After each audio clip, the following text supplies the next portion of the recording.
Hello and welcome to the Health Q&A brought to you by Press Association and Full Fact. Full Fact is the UK's independent fact-checking charity. We've been busy fact-checking the election. You can see all of that work at fullfact.org. Today, we have the country's leading experts to answer your questions on health. So be sure to click comment below. Send us your burning questions on health, the NHS, whether it's in crisis, everything, and we'll try and get through it in the next 30 minutes. And then also click share so your friends and family get a chance to ask their questions too. I'm Mivan from Full Fact, and I am joined by John Appleby and Mark Diane from the Nuffield Trust. Hello. Hi. Hello. Can you tell us a little bit about yourselves and how you're different from the other Nuffields that exist? Because there's Nuffield Trust, Nuffield Health, and Nuffield Foundation. Yep. I'm Mark. I work in the sort of policy analysis bit of the Nuffield Trust, looking in particular at issues like devolution, Brexit and legislation. Mm-hmm. The Nuffield Trust is a sort of research charity, some people call us a think tank, set up basically to examine hospitals and healthcare in the UK and make recommendations to improve them, basically. And we do some sort of political work as part of that. We were originally given our money by Lord Nuffield, who was a very, very rich man sort of around World War II. One of those. Who also went around setting up an awful lot of other things. So there's a Nuffield College, there's Nuffield Health, which runs private hospitals. There's another Nuffield Trust for the Armed Forces. And although it's a bit confusing, we're completely separate from all of those. Okay. Apart from that we had the same founder 60 years or so ago. I think the really important thing is that we're independent. We're not politically aligned. Okay. We have our own endowed fund, so we can say what we like. Mm-hmm. And so, I mean, I think those are the key things in terms of our organisation. And by the way, I'm the chief economist at the Nuffield. Great. And if you'd like some more information about that, we'll be sure to put it in the comments. So, the Naylor report. There's been a lot of claims flying around about what it means for the NHS, whether it means the NHS has to sell off its land.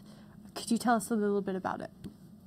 Well, as it happens, here it is. This is the Naylor report. That's so cool. It's published. Robert Naylor, Sir Robert Naylor, was a past chief exec of University College Hospital, a lifelong NHS manager, as was, I think, both of his uncles.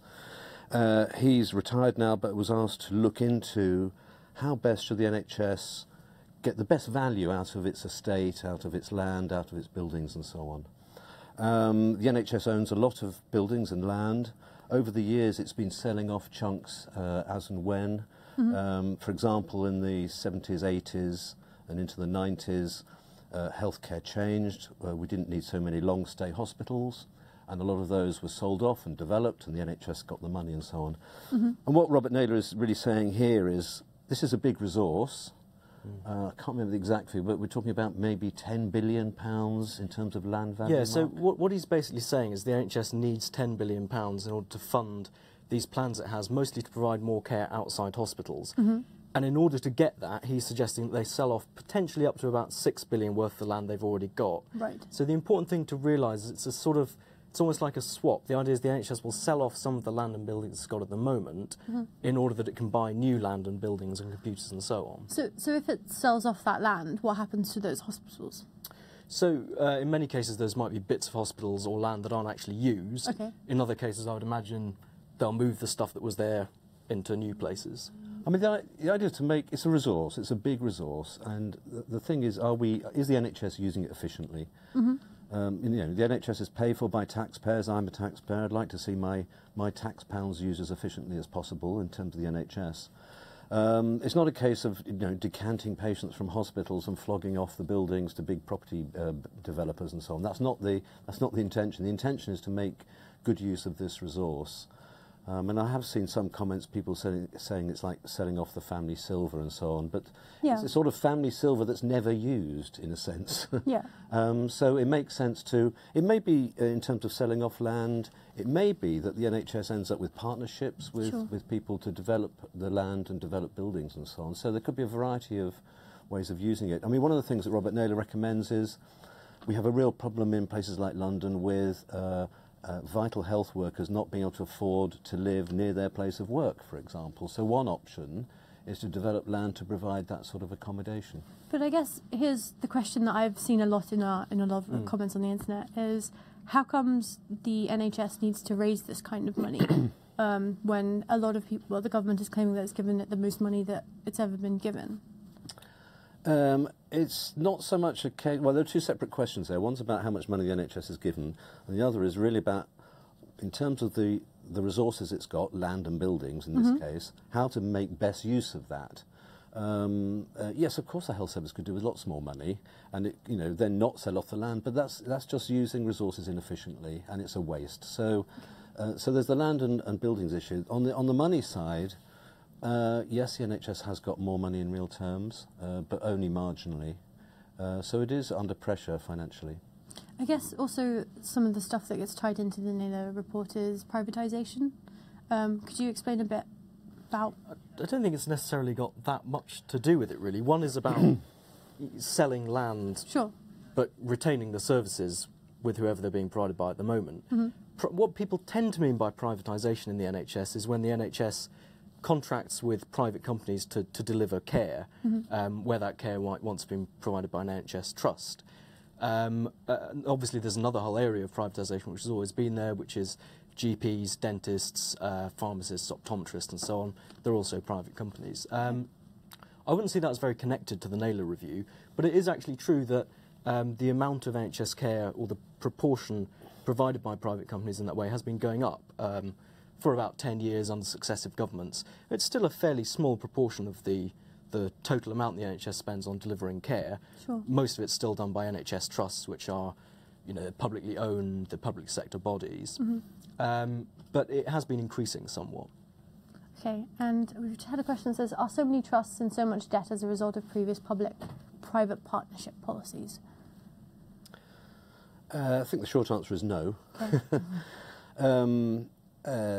I think they're referring to the private finance initiative, which was an idea which goes way back to the 1990s. Actually, the Conservative Party at the time were looking to see, is there a way we can build more hospitals? A lot of the NHS housing, hospital stock in this country, some of it is Victorian. My first job was in the health service in Birmingham, and I worked in what was an ex-workhouse. The walls were 3 foot thick and so on. It wasn't designed as a hospital. So there was an urgent need to upgrade all the buildings and so on. How do you do it? Where do you get the money from? You can get it from taxpayers, you could borrow it. But a third idea was mooted, which is get the private sector to stump up the money and have a sort of partnership in terms of the design and build and the delivery of some of the essential estate services. So that was the PFI idea. And in the end, it was really the Labour government who got it going under Gordon Brown and so on. And so hospitals, bought into a mortgage essentially, as many people have.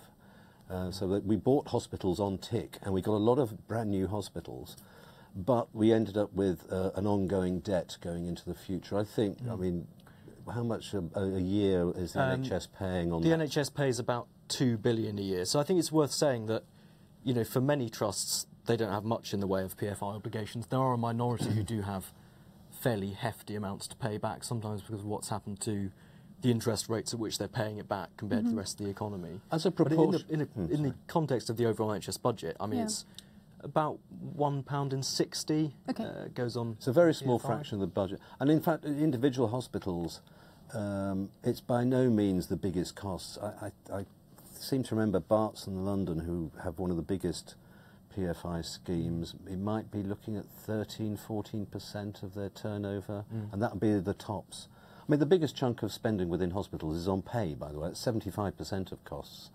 So it's more to do, if you're looking at reasons why a hospital may get into trouble financially, it may be to do with employing more staff and pay rises. So we have had a question in that basic kind of ties in a lot of this stuff, and it's maybe too big to answer, so feel free to break it down. But is the NHS sustainable at where it currently is? Like, what are its biggest problems right now?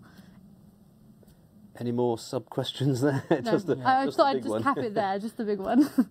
Shall I have a quick kick-off at the sustainability one? I think most people, what they mean by that is it somehow financially sustainable given the pressures on it? I guess that's the underlying what the question's about.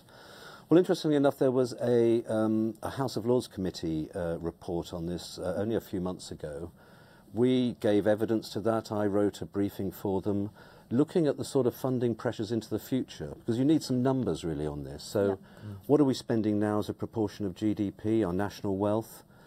Not that much on the health service. Okay. It's around 7% of GDP on the NHS. And is that more or less than other countries that have health services? It's hard to compare with other countries because they fund it in different ways, and so you have to add in private spending as well. We're about average across the EU 15 countries, right? So that's where we are on OECD numbers. Sure. But 7% of GDP isn't actually that much. That's actually less than the Americans spend publicly on their health service. So through Medicaid and Medicare and tax breaks, they're spending over 10% of GDP through public money. Yeah.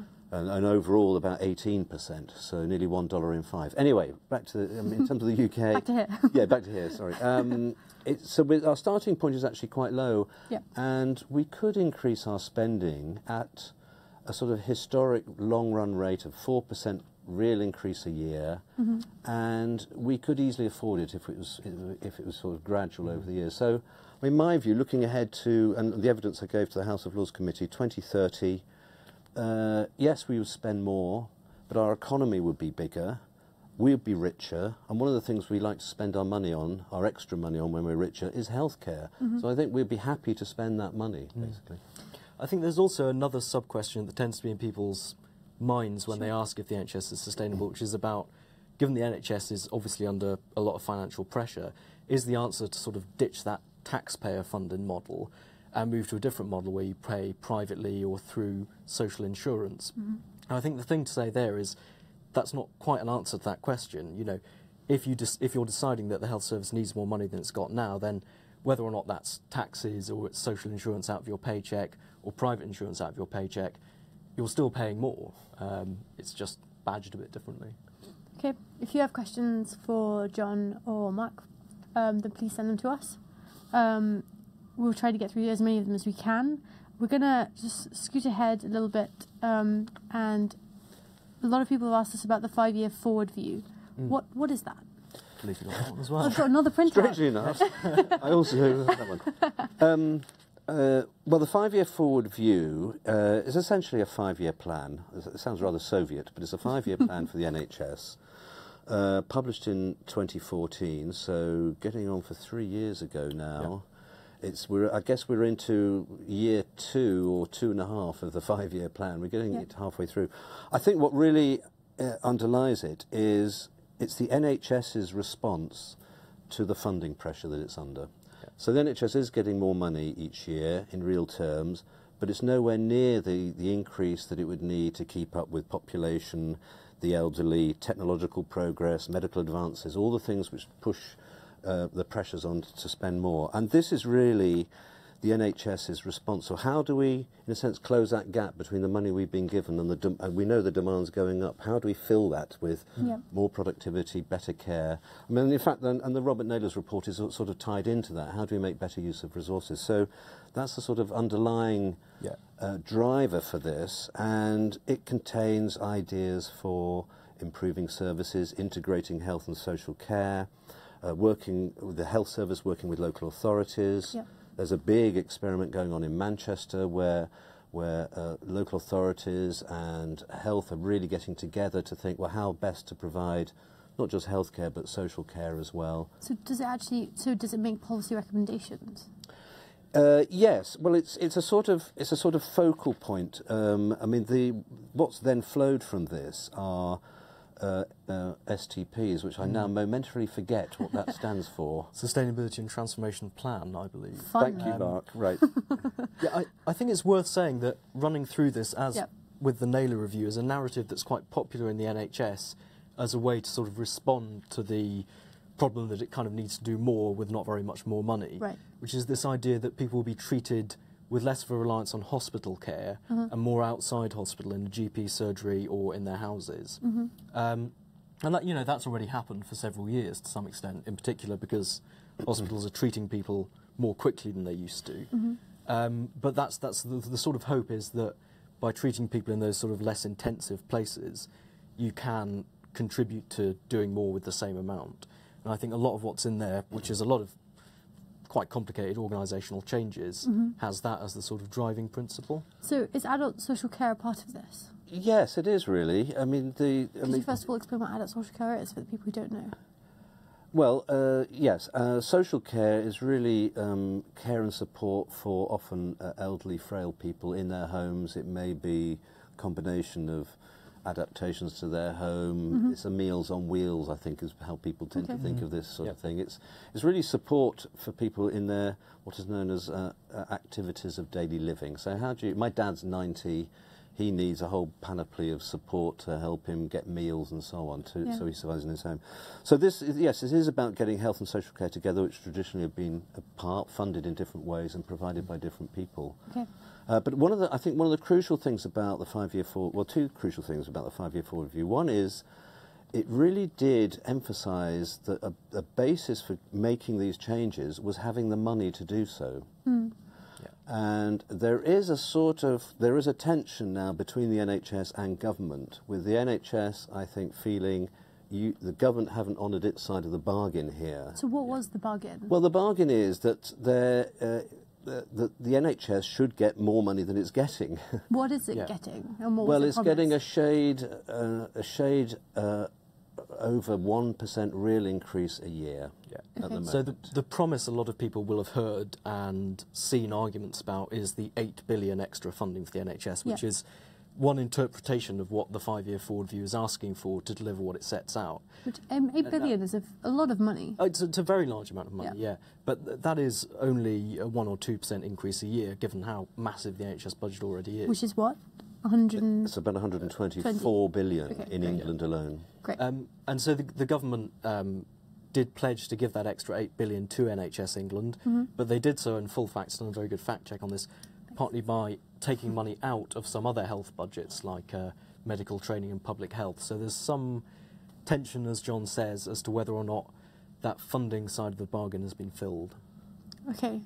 And so anyway, this plan is it's as I say, it's the NHS's response to what the political decision to give the NHS the money it gave it. Okay. So the NHS couldn't really do anything else. It has to try and provide the services. People keep turning up at the front door of A&E. They need treating. They can't be turned away.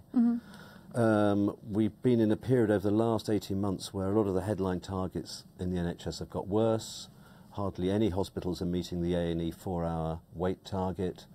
The elective wait targets are being missed as well by many people. There's cancer targets being missed. And is that because of funding? Is it a plethora of reasons? Is there any one thing that it can be tied to? It is a combination of reasons, and it will vary from hospital to hospital. Right. So that is always the case in the NHS. Yeah. But funding underlies the problem. I mean, there's a degree of, are we organising the flow of patients properly through the system and so on. Okay. But I have to say, I mean, one of the big problems is that basically beds are full. Okay. And if beds are getting full, you can't get people through the A&E department, and so they pile up there and waiting lists grow and so on. So and also with social care, so the whole system is interconnected, and you get bottlenecks and problems. But money is an underlying problem. And how have the manifestos of the parties, have you guys looked at that regarding the NHS? Could you distill what the manifestos say? So, John, do you want to talk about funding, then I'll take the other bits and pieces that are in there. Yeah, sure. So we've looked at the three main parties, Conservatives, Labour, Lib Dems. They've all made various promises and pledges about how much they would put into the NHS if they got into power. It's hard to interpret exactly how much each party they all counted in different ways. Right. Yeah, this always happens in manifestos. It's never quite clear enough, unfortunately. But our interpretation, the headline figure is that Labour promised to spend more than the other two parties. Okay. And Liberal Democrats are some way between the Conservatives and Labour. But they're very close. Okay. And the other thing to say is the pledges don't even match the growth rate of the economy. So over the next few years, the economy is expected to grow in real terms. Right. And at about 2% a year, let's say, the pledges from the parties don't even match that growing pie. So in fact, what they're pledging is a shrinking share of that growing pie, slightly. Okay. And I don't think, to be honest, I don't think they've grasped the enormity of the numbers, actually. I mean, we talk about £124 billion for the NHS in England. It's about getting on for 160 billion across the UK. Yep. It's over £300 million a day the NHS spends. And so we could, 8 billion, of course, is big, but in comparison to the bigger numbers, it's relatively small. Yeah, absolutely. So we have a few questions on staffing, and there's just a question that says, do the staff get paid enough in the NHS? Which is lots of different stuff, I appreciate. But whether or not someone's being paid enough is a matter of opinion. I think most people would agree that nurses probably deserve as much pay as we can give them. Okay.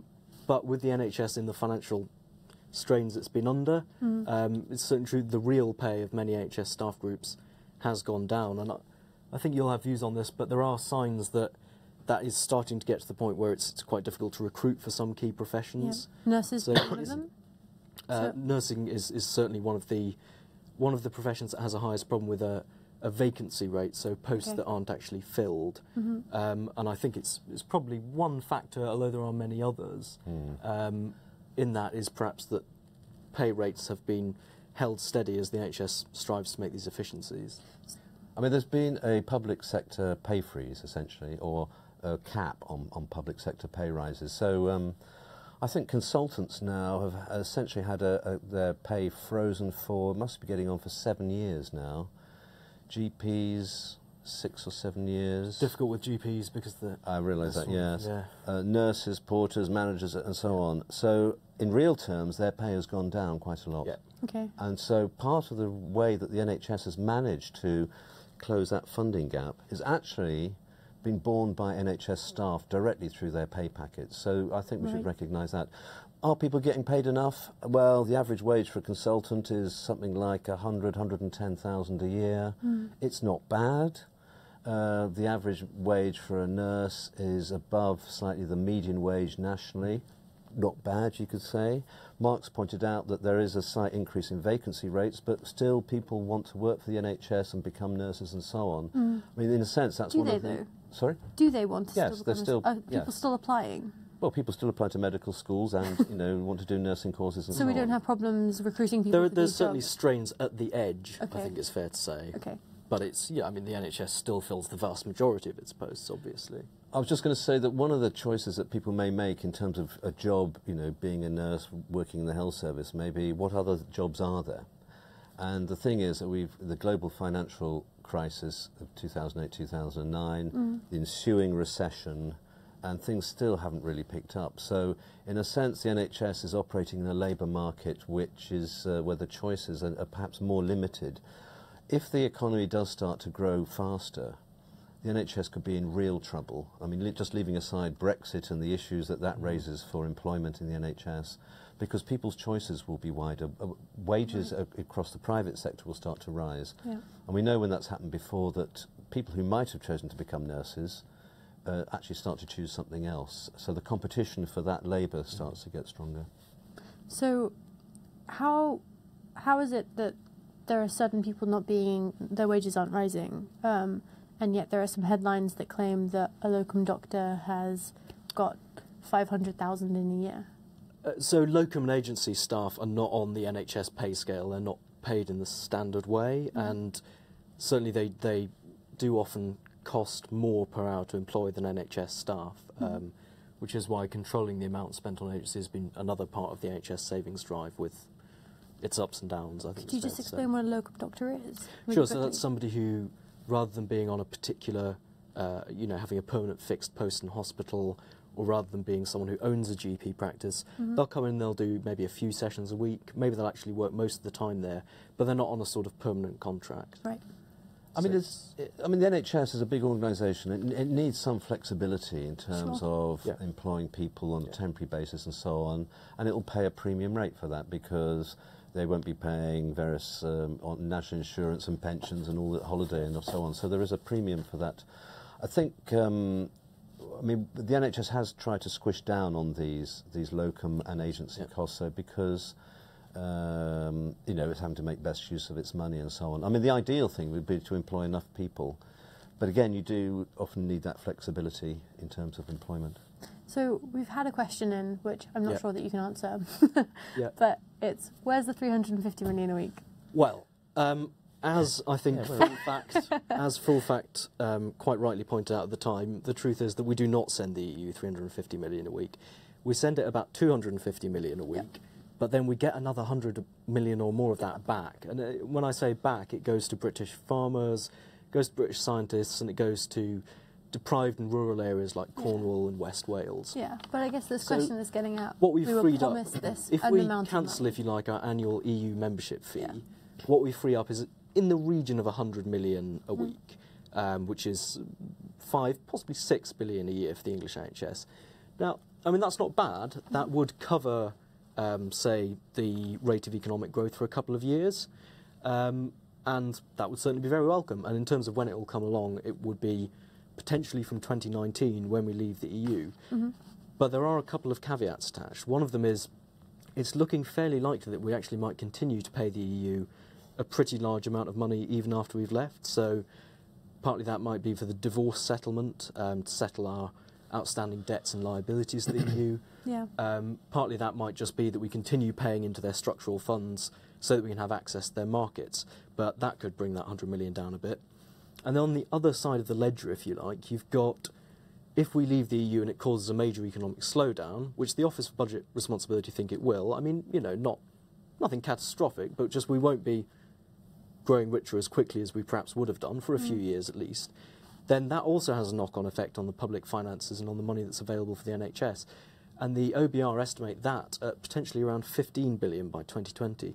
So there is the chance that that extra money we'll get from cancelling our membership fees will be cancelled out for a few years at least by any slowdown in the economy caused by Brexit. I think, frankly, it was an outrageous claim. I think we all have to admit that. It was a bit of political propaganda. So, as Mark says, it's nowhere near 350 million. It won't go all to the NHS.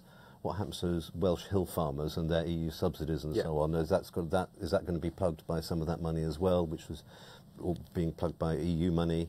It's not. I looked at my watch, and I mean, it's not going to be this year, next year. It could or never, essentially. So I think it was a completely spurious claim about the opportunity cost, if you like, of our membership fee for the EU. And as Mark says, I mean, 5 billion. If it's 5 billion, it's a one-off. That's how much the NHS needs in 1 year. What happens the next year and the next year and the next year? You have to add and add and add. But with all that said, and I do agree with John that the 350 million figure is basically outright wrong.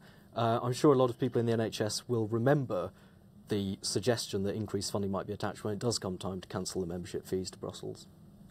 So finally, last question. Is there something that you think the public should be asking more about the NHS? Is there a question that you don't hear enough? Don't hear enough. You're just bombarded with questions recently. Do we want to give it more money or do we want it to do less? Okay. Because at some point, and you can argue whether or not we're quite there yet, you've sort of got to decide. There is a question I wish people would stop asking, actually, which is about privatisation. I think it's, in a sense, it's a sort of cul-de-sac idea. I mean, the more important issues around funding, around workforce, where will we get our doctors and nurses and managers of the future and so on? Are we training them in the right way? Privatisation is a sort of non-issue, actually, and as Mark pointed out right at the beginning, great chunks of the NHS have always been, in a sense, private, GPs, dentists and so on, and the NHS contracts with these private businesses. The NHS isn't under threat from that point of view. Okay. The pressures on the NHS are to do with funding and to do with the way we organise and run services. Those are the real issues which people need to focus on. Interesting. I guess people feel very deeply about the NHS and don't want... Of course. It tops all public polls. I mean, it's loved more than the royal family, more than the armed forces and so on. Yeah. But, I think a big part of the reason that people worry about privatisation is what they're really worried about are the more fundamental principles of the NHS, which are that it's free and it provides close to everything a health service can provide. Yeah. I think people are there's not much the British public believe in more than that, I think. Okay, I think it's a good place to end it. Thank you so much to John and Mark for joining me. Thanks. Thank you to all of you watching. If we haven't had time to answer your question, I'm really sorry. But we will try and answer as many as we can in the comments. I'd like to thank Helen and Paul, who were here earlier from the IFS. Thank Press Association for streaming and helping us getting this going, and thanking Facebook for hosting us in this beautiful venue and taking care of all the tech. Thank you for watching, and hopefully we'll see you at the next selection. Bye.